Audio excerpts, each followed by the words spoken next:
It's not that much of a horror story, but I wanted to share nonetheless. For now, I'll just start by reading the rules again to see what more I can do to give them a fun time. Instead, things didn't really turn out as expected due to one thing I didn't take into account: another dad joining the party. So the day before the game was supposed to start, my wife gets a call from the dad of one of the girls.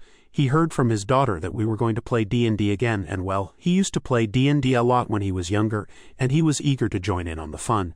Of course, I already know the guy from when he comes to drop off his daughter, but our contact has always been rather lukewarm.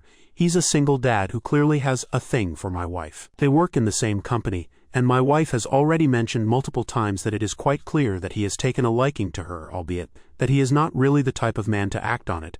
He is kind of a shy and socially awkward man in a lot of ways. I used to be a huge geek when I was younger, but getting married and having kids, together with advancing along in my career path and just getting a lot of new interests, it really watered down over the years. But even though we are the same age, he is still as much of a geek as 20 years ago. And pretty much every conversation we have ever had is about the Minecraft world that he has been building for years now. And once the game started, unfortunately for the girls, he went into full hardcore role-playing mode and completely hijacked the game from the girls. As I had to run a campaign with 4 girls who were already in full murder hobo mode again, 2 girls that felt a bit awkward, and 1 role-playing neutral good druid dad, it was just too much for me to work around. Just like last time, I had some predefined character sheets in classes prepared for the girls. Added some flavor by explaining all of their abilities on the papers and such, so they could have a good time just like last time. For the girls who had already played the game, I started the game inside of the same inn with the mom from the boy they murdered on Halloween, looking for her lost son. They giggled about the situation that they were in, explaining to the new girls what had happened last time. But in any case, the idea was to have the girls start off in a bar brawl against some drunken dwarves.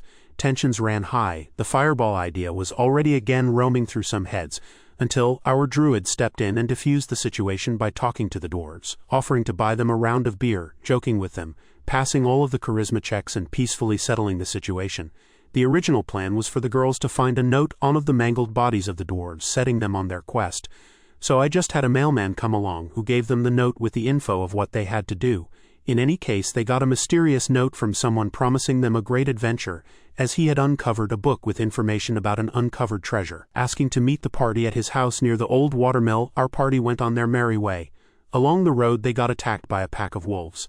Time for their first taste of combat, if it weren't for the fact that our druid can talk to animals and convince the wolves that they meant no harm and that they were no threat to them or the other creatures of the forest.